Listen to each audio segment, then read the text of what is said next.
Hello mga kaiklabo! Ito na nga yung ating recipe para sa ating Pilo Crispy Donuts. At baka magustuhan mo nga tong recipe ko. Tara at panoorin mo na. Alam nyo ba meron lang tong 4 na ingredients? Pagsasamahin lang natin yung ating 480 grams na all-purpose flour. Ilalagay rin natin dito yung 300 ml na milk. Pati na rin yung ating 2 teaspoon na yeast.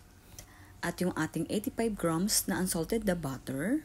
Gumamit na rin ako dito ng stand mixer para mapabilis yung pag-smooth ng ating dough. Anyway, pwede rin ninyo itong masamasahin ng mano-mano lang. Kapag nga okay na yung ating dough dito at napansin nyo makinis na yung ating dough, pwede na natin to ilagay sa ating mixing bowl na may konting oil. Tapos, i-rest natin to ng mga 1 hour.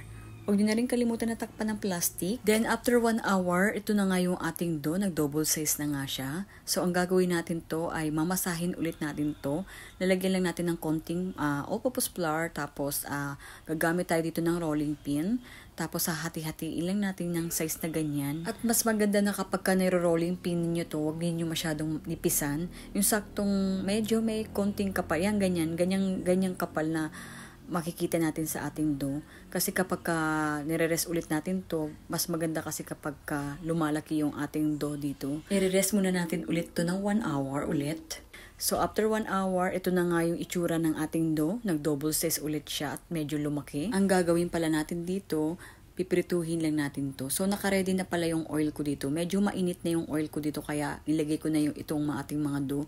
So kapag nagpiprito kayo nito, dapat medyo mainit na ang inyong oil.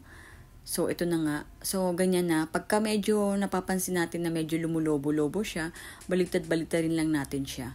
So, medyo hindi naman siya sobrang golden brown yung itsura ng ating donut dito. Kapag nga nagluluto kayo nito, kailangan ninyong baliktad-baliktarin lang para even din yung pagkaluto niya, di ba? At syempre, mas maganda yung binabaliktad natin siya. Hindi lang natin hinahayaan siya ganyan. So, ako kasi kapag nagluluto ako nito, binabaliktad-baliktad ko lang. Ito na yung magiging kulay ng ating donut kapag luto na siya. Medyo light brown lang talaga siya, or light golden brown. So, ito na, ready na rin ako dito ng cinnamon powder at saka ng ating sugar. So, pinagsama ko na lang dyan. Tapos, itatoppings kasi natin, parang ikukoating natin dito sa ating donut.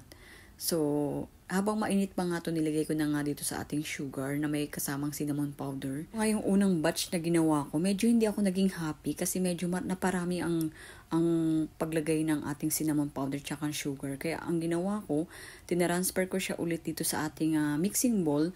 Tapos, maglalagay lang tayo dito ng konting sugar.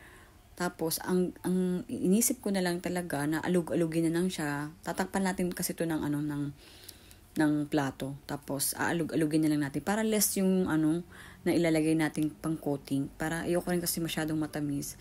So, mas maganda yung ganito yung gawin ninyong technique. O, diba? Super dali lang nito gawin. Kaya try mo na rin tong recipe ko. At sana may natutunan ka sa video ko ngayon. At kung nagustuhan mo nga to, huwag mo na rin kalimutan na i-like and share. Or baka hindi ka pa nakapalo sa akin, i-follow mo na rin ako para like kang updated sa mga ginagawa kong videos. Salamat po sa panunood. Sa uulitin. Wow, ang yummy naman ito.